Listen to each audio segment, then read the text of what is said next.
Je suis en direct depuis le Palais des Congrès de Lomé où se déroule depuis le 12 août 2026 FESMA, le festival La Marmite, un événement gastronomique et culinaire.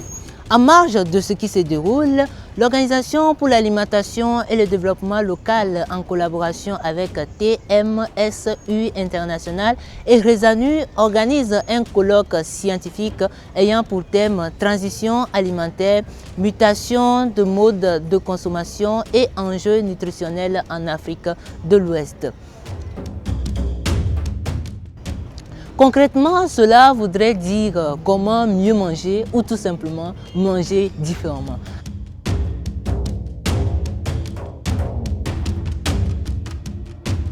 Actuellement, il est 9h10 GMT dans ma montre.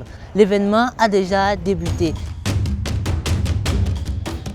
Il regroupe alors les scientifiques, les nutritionnistes, les journalistes, les hommes de la santé et plein de profils pour discuter et trouver des solutions concrètes pour toute l'Afrique de l'Ouest.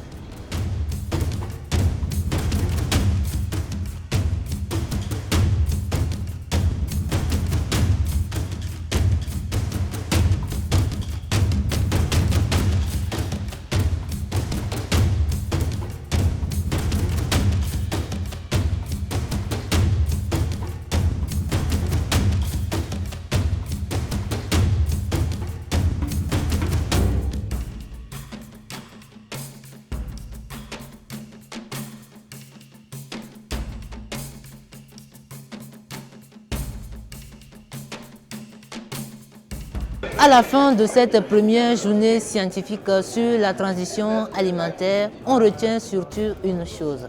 Nos habitudes alimentaires changent, mais pas forcément dans le bon sens. La transition alimentaire et nutritionnelle, c'est un phénomène qui est devenu inéluctable de nos jours. En fait, il s'agit du passage d'une alimentation traditionnelle, donc basée sur les ressources alimentaires locales dont nous disposons, vers une alimentation plus industrialisée. Donc on a des produits riches en sucre, riches en matières grasses et riches en sel également. Mais à côté des aspects liés à l'alimentation, nous avons également un changement de mode de vie.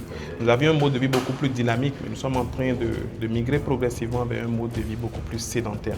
Donc l'ensemble de ces éléments-là contribuent à des changements au niveau de notre alimentation, au niveau de l'ensemble du système alimentaire également, parce que ce que les consommateurs demandent, ça va influencer ce qui est produit au niveau des champs, ce qui est transformé également, ce qui est rendu disponible dans nos marchés.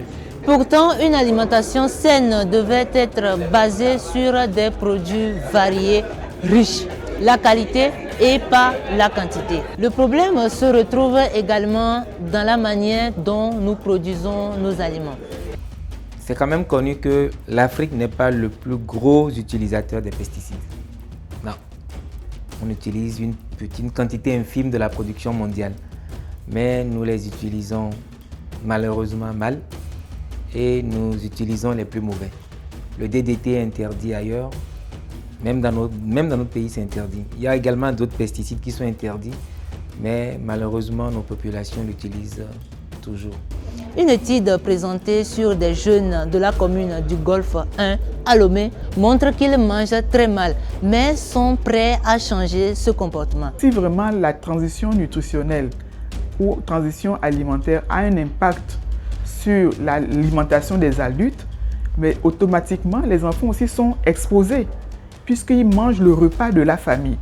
Et surtout quand ils atteignent les 2 ans, ils abandonnent le lait maternel et ils sont livrés essentiellement à la nutrition des adultes qui sont dans le foyer. Donc si les parents sont influencés par cette transition alimentaire et nutritionnelle, automatiquement, les enfants aussi la subissent. Alors, quelle solution?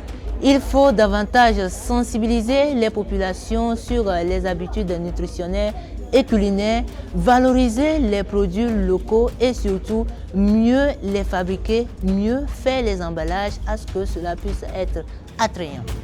La transition alimentaire est donc une question à tous. Il faut mieux produire, mieux informer et surtout permettre aux populations de choisir consciemment ce qu'elles mettent dans leur assiette.